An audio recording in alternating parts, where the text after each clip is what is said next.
ህይወት መቆም የላትም። አቁመን ግን ህይወታችን ማቋቋም የምንችለው ግን የራሳችን ነን። ለምን? ትልቅ አላማ ካለን ያንን አላማ ድሪማችን ለማሳካት ስንል ያንን አቋም ይዘነው ህይወታችን መኖር ያለብን እኛ ነን እንጂ ህይወት መቆም የላትም። ሰላም፣ እንዴት ናችሁ? እንኳን ደህና መጣችሁ። ሁላችሁም ባላችሁበት ሰላማችሁ ብዝት ይበልላችሁ። እንግዲህ ቻናሉ ሰብስክራይብ በማድረግ ጀምሩ። መልካም ቆንጆ ነገሮችን የምንማርበት ቻናል ነው። ስለዚህ ሸጋና ድንቅ ጊዜ ይኖረናል። ሰብስክራይብ አድርጉ፣ ላይክ አድርጉ፣ ሼር አድርጉ ለምን መልካም ስለሆናችሁ። ስለዚህ ዛሬ ብዙዎች ለምንድን ነው በአቋማቸው የማይጸኑት? ማለት አንድ ሰው የተነሳበት አላማ አለ። ያ የተነሳበት አላማውን ደግሞ ሊያሳካ የሚችለው በአቋም ሲኖር ነው። ባይዘው አቋም የሌለ ሰው ወላዋይ ሰው በህይወቱ ትልቅ ቦታ መድረስ አይችልም። ለምን? ያም ይነካል። ያ ዝንብ ራሱ ዝንብ ያስባለው ብዙ አይነት ቦታ የምትውልበት ነው። የዝንብ ቦታ የት ነው?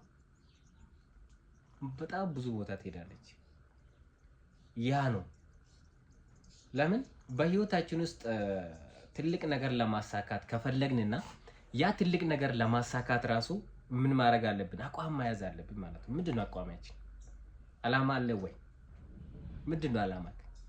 አሳካለሁ እኖራለሁ ብለህ ትልቁ ያስቀመጥከው ድሪም ምንድነው? ያ ግብ መቼ ደርሳለሁ ብለህ ነው ያስቀመጥከው? ስንት አመት ነው ያስቀመጥከው? አመት አለ። ያን ያስቀመጥከው አመት ምን ያክል ለዛ አላማ በዛን አመት ውስጥ ጽናት ሊኖር ይገባል።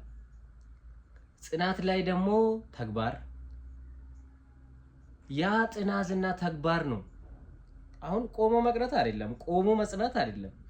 እየጸና መተግበር ውስጥ ትልልቅ መገለጦች ይገለጣሉ፣ ትልልቅ ስኬቶች ይመጣሉ። ያ ስኬቶች ደግሞ ነገ አላማ ጋር እንዲደርስ መንገድ እየከፈተልህ ይሄዳል ማለት ነው። ስለዚህ ያንን ትልልቅ ስኬቶች ጋር ለመድረስ ግን ምን ያስፈልጋል?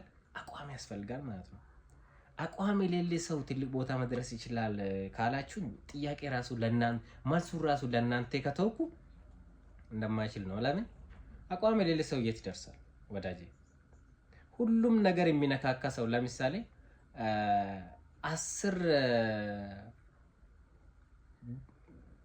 10 ድስት ጥዶ የትኛው ነው የሚያማስለው? ምንም አንዱን በስነ ስርዓት ሳይሰራ ይበላሻል ማለት ነው። ስለዚህ በህይወታችን አቋም ከሌለ በተለይ በዚህ ዘመን ለምን ብዙ ነገሮች የኛ ፎከስ የኛን ትኩረት የሚሰርቁበት ጊዜ አቋም ከሌለን፣ ያ አቋማችን ደግሞ ወደፊት ማሻገረን ከሆነ ሁሉን ነካክቶ ወደኋላ የመቅረት ቻንሳችን በጣም ሰፊ ነው ማለት ነው። ስለዚህ ወዳጄ አቋም አልባ ህይወት መግፋት በጣም ከባድ ነው። በጣም ተስፋ አስቆራጭ ያደርጋል። በአላማ እየጸና አይደለም፣ አላማን ያስጥላል። ተስፋ አስቆርጦ ደግሞ ማለት ተራ ሰው የለም፣ ግን አዋባልና ድርጊትና የሚጓዝበት ህይወቱ ተራ ያደርጋል ማለት ነው። የኔ መደበኛ ህይወት ማለት መደበኛ ሰው ይበላል፣ ይጠጣል፣ ይተኛል፣ ይነሳል፣ በቃ ይወልዳል። እንደዚህ ነገሮች እያደረገ በህይወት ያልፋል። ግን ለዚህ ብቻ አይደለም የሰው ልጅ ወደዚህ ምድር የመጣ። ለምን? በአንተ ምክንያት ስንት መገለጦች ሊገለጡ ይገባል። አሁን አንተ አሳካለሁ እኖራለሁ ብለህ የምትመኘው ህይወት ብታሳካና ብትኖር በጽናት በቁርጠኝነት ማለት ነው፣ በአቋም ጸንተህ አሳካለሁ እኖራለሁ ብሎ ያሰብከውን ህይወት ብትኖር ስንት ሰዎች ነበር በአንተ ምክንያት ሰላም የሚያርፉ? ቤተሰብ አለ፣ ጓደኞች አለ። ስንት በአንተ ምክንያት ስንት ሰዎች አንተ ለነሱ ራሱ ባታረግ እነሱ ስንት ሰዎች ነው አንተን አይተው የሚነሱት? አላማቸውን የሚኖሩት፣ አላማቸውን የሚያውቁት፣ አቋማቸውን ይዞ የሚቀጥሉት ስንት ሰዎች ነው የሚቀጥሉት? ለምን? አንተን አይተው ማለት ነው። ስለዚህ አቋም የሌለ ሰው ተስፋ ቢስ ይሆናል፣ አላማውን ይጥላል። አሳካለሁ እኖራለሁ ያለውን ድሪሙን ጥሎ ምን ያደርጋል? ተስፋ ይቆርጣልና መደበኛ ህይወት መኖር ይቀጥላል። ለምን ብዙ ቻሌንጆች እያጋጠሙ ሲሄዱ ለምን እሱ ራሱ አቋም ስለሌለ አቋሙ እንዲስት ያደርጋል። ሰይጣን በዚህ በኩል ይተባበራል። ለምን ወላዋይ ሰው ነው ብዙ ጊዜ በእነኛ ነገሮች የሚጠቀም። አቋም ያለ ሰው ግን ማንም ምንም ወደ ኋላ ሊመልሰው አይችልም።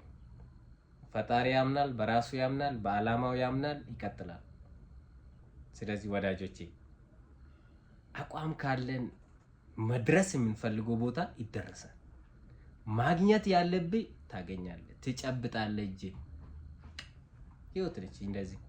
ስለዚህ ህይወት መቆማ የላትም፣ ትቀጥላለች ማለት ነው። እዚህ ዓለም ላይ ያለው ኮንትራት ብጨርስ ምን ይጠብቃል? አዎ እሱ ነገር። ስለዚህ ወዳችኋለሁ። ቻናሉ ሰብስክራይብ አድርጉ። ይመቻችሁ።